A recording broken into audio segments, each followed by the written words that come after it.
Hello and welcome to another edition of Foreign Dispatches, the program that takes you around the world in 25 minutes. I'm Amarachi Ubani. On the program this week, NATO leaders discuss Ukraine's membership bid as Turkey agrees to support Sweden's accession. Plus, Israeli protest over judicial overhaul continues as Parliament gives preliminary approval to the contested bill. NATO leaders have declared they're prepared for Ukraine to ultimately join the military alliance in a carefully hedged statement that drew immediate condemnation from Kyiv for its lack of a firm time frame. Ukraine believes NATO membership is the only viable solution to prevent future attacks by Russia, but most NATO members fear the move could be interpreted by Moscow as escalatory. As world leaders gathered in Lithuania for the NATO summit, Ukrainian soldiers on the front line called on NATO to invite Kyiv in, warning it may be the only way to end war with Russia once and for all. Ukraine's forces have made some headway in their summer counter-offensive, although the gains are slow and smaller than many had hoped for. Kyiv sees membership as the ultimate deterrent against Russia attacking Ukraine again, and that was one of the main messages delivered by the Ukrainian President, Volodymyr Zelensky, to leaders in Lithuania. On our agenda we have, I think for today, 3 priority questions. The first one is weapon packages, new weapon packages for supporting our army on the battlefield, and that is one. The second, I think, the invitation to NATO, and we want to be on the same page with everybody, with all the understanding. And for today, what we hear and understand that we'll have this invitation when security measures will allow. Yes, so I want to discuss with our partners all these things, and the sword will speak today and fight for this. Its security guarantees for Ukraine on the way to NATO. NATO leaders at the summit agreed that Ukraine's future lies within the alliance, but they stopped short of handing Kyiv the invitation or timetable for its membership. We reaffirmed that Ukraine will become a member of NATO and agreed to remove the requirement for a membership action plan. This would change Ukraine's membership path from a 2-step process to a 1-step process. We also made clear that we will issue an invitation for Ukraine to join NATO when allies agree and conditions are met.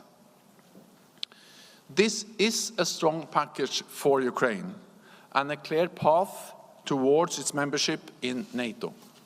NATO members have previously agreed Kyiv can't join while it's still at war. Still, Ukraine had hoped for an invite or timeline during the summit. I understand the frustration. I mean, meaning that Ukraine wants to live in peace, like we are living in peace. We are under NATO's umbrella, and that's why we are living in peace, and Russia is not attacking us, and Ukraine wants the same. So I totally understand. And the question is how we can all help Ukraine to defend themselves so that they can end this war and then admit Ukraine to NATO. Nobody wants to give empty words and promises that we can't keep. And the overall cultural shift is that everybody sees Ukraine's future in NATO. It's just a matter of conditions to reach that. Earlier, the Ukrainian president said it would be absurd not to get a timeline. While not receiving a clear timeline for NATO membership, Ukraine was able to secure several pledges of more military aid, including France announcing it would start supplying long-range cruise missiles. Guarantees, documents, councils, meetings are important. But the most urgent task now is to ensure enough weapons to Ukraine, to President Zelensky and his armed forces. The announcement of long-range cruise missiles being supplied to Ukraine was slammed by Russia, which said it was watching the summit very closely. Hours before the meeting start, Russia attacked Kyiv with drones, underscoring that the Ukrainian counter-offensive is unfolding more slowly than Ukraine had hoped. Meanwhile, just before the NATO summit, Turkey dropped its objection to Sweden joining the alliance, and in months of drama over an issue that has strained the bloc. The bid is a major breakthrough for the military alliance's push to strengthen its defenses following Russia's invasion of Ukraine. Here, the leaders of Turkey and Sweden shaking hands following successful talks during which the president of Turkey agreed to drop his objections to the country joining NATO. Russia's invasion of Ukraine in February last year prompted Finland and Sweden to abandon decades of military non-alignment and apply to join NATO. Finland became NATO's 31st member in April, but Turkey's Erdogan resisted Sweden's accession for many months, accusing Sweden of harboring members of militant groups. Sweden and Turkey have now agreed to establish a so-called security compact on fighting terrorism, and Stockholm promised to support Turkey's bid to become a member of the EU. Completing Sweden's accession to NATO is an historic step that benefits the security of all NATO allies at this critical time. It makes us all stronger and safer. Here, the Swedish Prime Minister speaking a day after Turkey gave the green light. It's well known that Sweden, after 200 years of non-alignment, we seek common protection, but I also want all NATO allies to know that we also provide security, provide common security, and we are here for the long term. We are decisive in fighting terrorism, we're decisive in fighting organized crime, so I think Sweden has a lot to bring to the table as well. So I'm very happy with this result from yesterday, and now we look forward to the final two ratifications.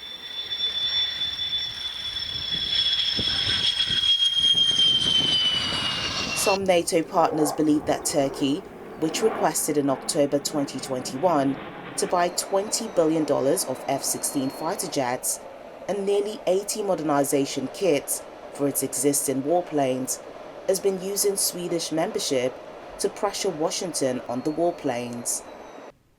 Following the announcement, the United States announced that it would move forward with the transfer of the F-16 jets to Turkey. President Biden has been clear and unequivocal for months that he supported the transfer of F-16s to Turkey, that this is in our national interest, it's in the interest of NATO that Turkey get that capability. He has placed no caveats or conditions on that in his public and private comments over the past few months, and he intends to move forward with that transfer in consultation with Congress. Soon we will be able to say that since this war began, since Russia invaded Ukraine, we'll have welcomed 2 new members of NATO with strong militaries, expanding both the size and the strength of the alliance. And it is a particularly strong signal that 2 historically non-aligned countries have chosen at this moment in history to join the NATO alliance. Nordic leaders have also welcomed the news of Sweden moving towards NATO membership. Few countries in NATO will be more touched by the fact that Sweden is now becoming a member. And for the first time in modern history, the entire Nordic region will be inside NATO. And that has profound positive implications for the way we plan our security, our defense, and how we will contribute positively to NATO. NATO is a threat to none. This is an organization of collective security which will be enhanced by Swedish membership. For the first time we are full members attending the NATO meeting.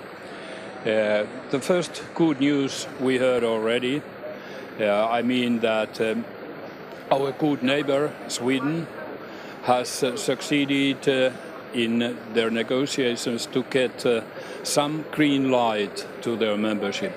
and that is most important for us in Finland too, not just because they are good friends and neighbors, but they are very much needed in securing the Northern European security.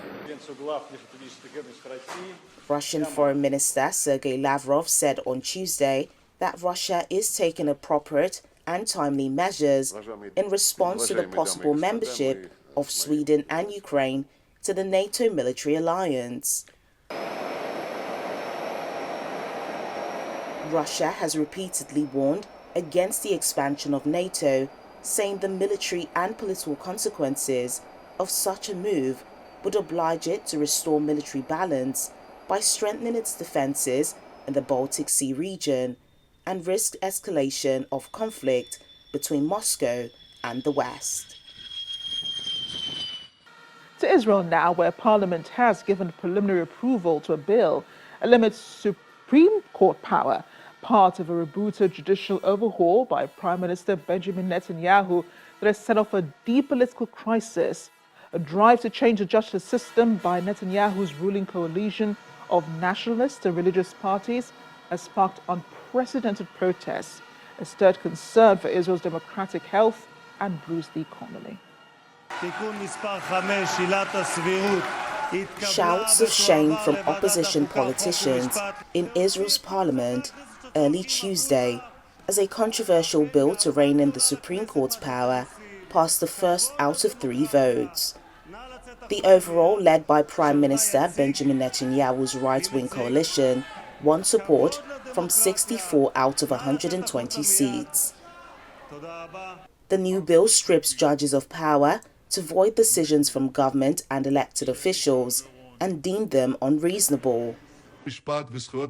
Just before the vote, Prime Minister Netanyahu said in a video statement, the bill is not the end of democracy and that it strengthens democracy. His remarks did little to calm protesters who, after the vote, gathered at the country's main airport and blockaded major intersections and highways nationwide.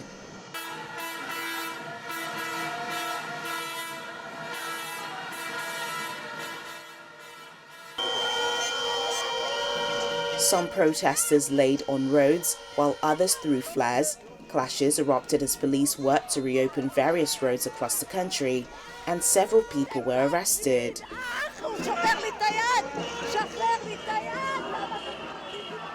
Critics fear Netanyahu is curbing judicial powers as he stands trial for corruption on charges he denies. Here to protest against the legal and judicial reform from the Israeli government. As I see it, it will be the end of the Israeli democracy, and we will not allow it to happen. We're in a demonstration, lawyers' demonstrations against what they call the reform, which is not a reform. It's one small step to dictatorship. They're going to ruin, they try to ruin our judicial system by enforcing laws that will demolish our democracy. Thousands of Israelis also staged demonstrations outside the U.S. Embassy in the country. I want to save my country from a dictatorship. I think this government has no earnest meaning of reform of the judicial system. Their only aim is to rule without any checks and balances. And I need the checks and balances as a citizen. All minorities in this country need the checks and balances. Central Bank Governor Omer Yaron has urged the government to seek broad agreements over legislative changes in order to safeguard institutional independence. On Monday, he pointed to the cost of prolonged political uncertainty, citing an underperforming stock market. Netanyahu, who is on trial on graft charges he denies, has played down economic fallout from the campaign. Protesters, meanwhile, promised to continue to come out in force with no signs of tensions abating as the bill heads to its second and the final third readings. When Foreign Dispatches returns after the break, extreme rainfall hits U.S. Northeast, causing floods. We'll have details in a moment. Please stay with us. Thanks for staying with us on the program. Torrential downpours pounded the U.S. Northeast this week, leading to catastrophic flooding across the region. Rains have washed out roads, overwhelmed rivers, forced numerous rescues by boat, and caused at least one fatality. This is the moment police and emergency crews rushed to rescue motorists using ropes after several vehicles were left stranded on a road in Orange County, New York. Hours of heavy rain produced life-threatening flash flooding across the U.S. Northeast on Sunday, sparking flash flood warnings and a rare flood emergency. In Vermont, streets were underwater in the city center, while police there issued a warning in the evening for residents to stay off the roads as waters were expected to continue rising. Emergency shelters are now in place to help those who were suddenly flooded out of their homes. The water just kept coming up. It got about halfway on my yard and I went out on the road, left the house, turned everything off and went on the road. And then the water just kept coming, and this is what happened. The New York State governor linked this latest disaster to climate change, which she also blamed for other recent extreme weather events. As you've seen so often in the last literally 9 months, I say 9 months because 9 months ago, the heavens opened up and we had more snow fall in a 24-hour period in the state of New York than had happened in history. Literally a few weeks ago, we saw the skies again bring upon us some of the most unhealthy air from the fires just north of here in Canada than we've seen in a generation. And once again, the skies opened up and wrought so much rain, 9 inches of rain in this community, that they're calling this a 1,000-year event.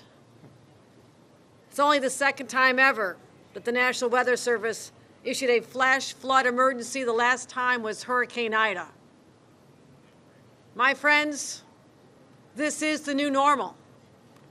And we in government, working with our partners on the ground, have to work with our communities to build up resiliency, to be prepared for the worst because the worst continues to happen.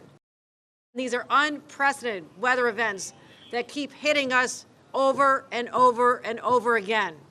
So we must change our behavior as a planet, as a country, as a state, and in our own homes. And we're going to continue that conversation in earnest because we have to know that we have to do everything in our power to protect our citizens. One woman has been confirmed dead in Orange County after she was swept away by floodwaters as she attempted to leave her home with her dog. We also lost an individual's life. A young woman, 35 years old, who came out saying that her house was taking on too much water, was with her dog, and her fiancé literally saw her swept away. The recovery of the young lady who passed away was in the bottom. When we discovered her remains, she was in the bottom of a ravine. It was very dangerous for the first responders that had to get her out of there. Myself, County Legislator Tatel was with me. We saw the debris falling on them as they tried to get her back up to Highland where we could get her back to the medical examiner's office. New York and Vermont suffered the brunt of the storms, but the National Weather Service said on Monday more than 13 million Americans were under flood watches and warnings across much of the Northeast. More than 1,000 flights across the region were delayed or cancelled due to the rains. Initial estimates suggest about $3 to $5 billion worth of damage and economic loss from the downpours and flooding. And in India, monsoon rains continue to wreak havoc in the northern parts of the country. Torrential rain has killed at least 22 people, causing landslides and flash floods in the region, with Delhi receiving the most rainfall in decades. Patients wade through a flooded hospital, the largest medical facility in the Indian city of Jaipur. Torrential rains across northern India has caused landslides and flash floods in the region. Several wards of the Sawai Mansingh Hospital were flooded, including the radiotherapy wing located in the basement of the hospital. Despite being such a big hospital, so much water has entered within just 3 to 4 hours of rain. So you can imagine the conditions in other hospitals. Patients are facing problems and they have not been moved yet. Delhi, Punjab and Himachal Pradesh have received 112%, 100% and 70% more rainfall than average so far in the current monsoon season that started on June the 1st. Flash floods in Himachal Pradesh over the weekend brought down a bridge and swept away houses as authorities used helicopters to rescue people stranded on roads and bridges. Streets in several parts of New Delhi have been submerged underwater, with people either wading through the flooded areas or getting stuck in traffic before reaching their workplaces. We just came out to have lunch over here, but look at the state of the water logging. I don't know what government is doing about this. And it's not a matter of only 1 year. This happens every year. In the Dera Basi region, at least 80 people were rescued by the National Disaster Response Force after the Shaga River flooded. Of Monday, at least 22 people were confirmed dead in floods and landslides in the north of the country. The monsoon, the lifeblood of India's $3 trillion economy, delivers much-needed water to farms and restocks reservoirs and aquifers. It also brings relief from the worst of the summer heat. We end the program in Johannesburg, South Africa's largest city, where residents woke up to a rare snowfall this week. While Johannesburg often experiences a few months of the winter chills, a significant snowfall of this magnitude is a rare occurrence. Our South Africa Bureau Chief, Peter Dibia, has more. This is not a common sight in Gauteng province, South Africa. Johannesburg, for example, last saw snow in 2012, but here we are. The Weather Service had warned that the night of Sunday, the 9th of July, would be the coldest so far in the province in 2023. And it's brought with it snow, lots of excited adults and children, as well as warnings for caution on the roads. The Gauteng Metro Rail service has also announced that train services have been adversely affected by the cold weather conditions. But overall, across the city, people are making the best of the snowfall. For some, it's a first.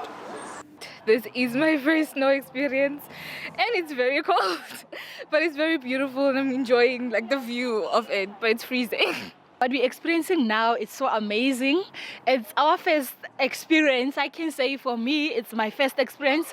And I'm so excited and I don't know. It makes me feel very happy and lovely to see snow in South Africa. We don't usually see it. So just a few flakes here and there is enough.